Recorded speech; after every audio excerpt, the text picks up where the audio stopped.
Assalamualaikum warahmatullahi wabarakatuh. Banyak orang yang meremehkan dan memandang sebelah mata tukang ojek.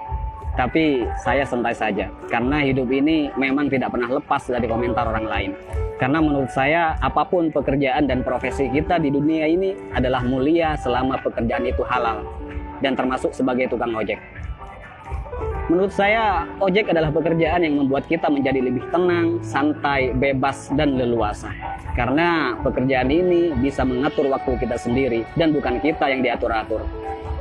Ada yang mengatakan hidupnya kurang beruntung karena jadi tukang ojek. Justru menurut saya, jadi tukang ojek adalah keberuntungan yang luar biasa. Karena profesi ini mampu memanage waktu kita sendiri, terutama waktu untuk beribadah kepada Allah Subhanahu wa Ta'ala.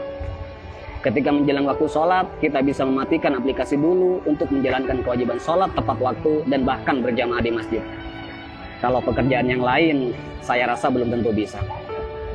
Tak mengapa kita dipandang hina oleh makhluk. Yang terpenting tidak hina menurut pandangan Allah Subhanahu wa Ta'ala. Intinya tak perlu mendengarkan apa kata orang selama profesi yang kita geluti tidak keluar dari yang namanya koridor syariat.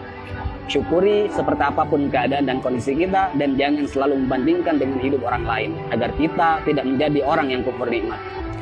Dan yang perlu diingat, apapun profesi kita tetap harus Allah yang dijadikan prioritas dan tujuan utama.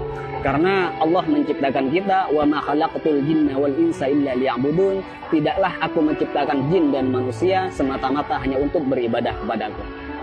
Maka apapun status kita, apapun profesi kita dan pekerjaan kita, dan apapun peran kita dalam hidup, niatkan semuanya untuk ibadah kepada Allah Subhanahu wa Ta'ala. Ada sedikit motivasi dari saya, semoga bermanfaat. Bismillahirrahmanirrahim. Banyak orang kaya gelisah dengan kekayaannya dan hitung-hitungan dalam bersedekah, bahkan bersifat pelit dan kikir. Banyak artis bercerai padahal pasangannya sempurna, kaya, ganteng dan cantik.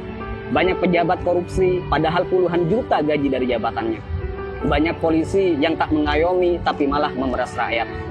Ada yang mengatasnamakan perjuangan, malah menilap dana bos.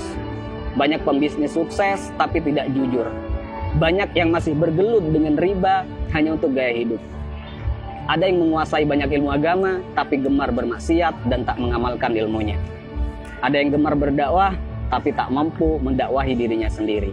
Ada yang suka minum khamr, narkoba, dan berzinah dengan alasan kesenangan. Ada yang sudah berkeluarga dan bahkan punya anak merasa kurang tentram, seolah jauh dari kata sakinah, mawaddah, warahmah. Ada atasan yang suka menyunat uang bawahannya. Ada seorang guru atau karyawan yang suka korupsi dan bahkan korupsi waktu. Ada yang punya proyek dan tidak jujur dengan proyeknya. Banyak dokter, perawat, dan bidan yang tidak lemah lembut, tidak jujur, dan bahkan terkadang tidak memanusiakan pasiennya.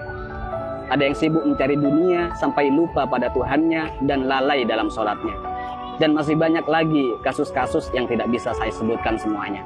Mari kita berpikir, kenapa mereka demikian? Karena dalam hidupnya bukan Allah yang mereka jadikan prioritas dan tujuan utama. Karena jika Allah yang mereka jadikan prioritas dan tujuan utama dalam hidupnya, maka sangat mustahil mereka berbuat demikian. Wa may yuhajir fi sabilillahi yajid fil ardi muraghaman katsiran wa sa'a.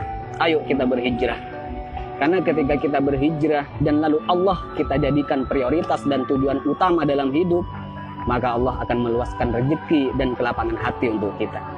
Dan ketika hati kita sudah lapang dan luas, maka sebanyak apapun persoalan yang kita hadapi dan sebesar apapun masalah yang menimpa kita akan tetap tenang menyikapinya. Karena hati kita lebih lapang dan lebih luas dari masalah yang kita hadapi. Tapi jika dalam hidup bukan Allah yang kita jadikan tujuan utama, maka hati kita akan sempit.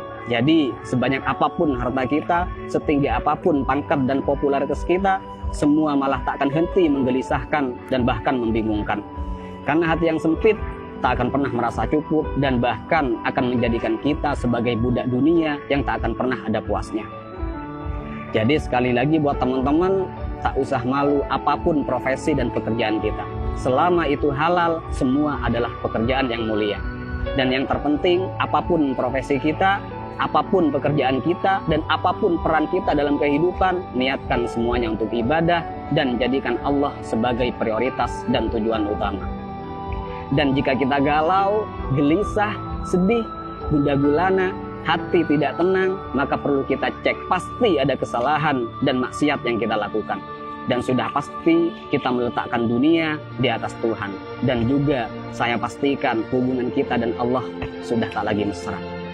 Jadi kesimpulannya, tolak ukur ketenangan dan kebahagiaan bukanlah kekayaan, bukan jabatan, dan bukan popularitas. Tapi tolak ukur ketenangan dan kebahagiaan adalah tergantung di mana letak Allah di hati kita. Assalamualaikum warahmatullahi wabarakatuh.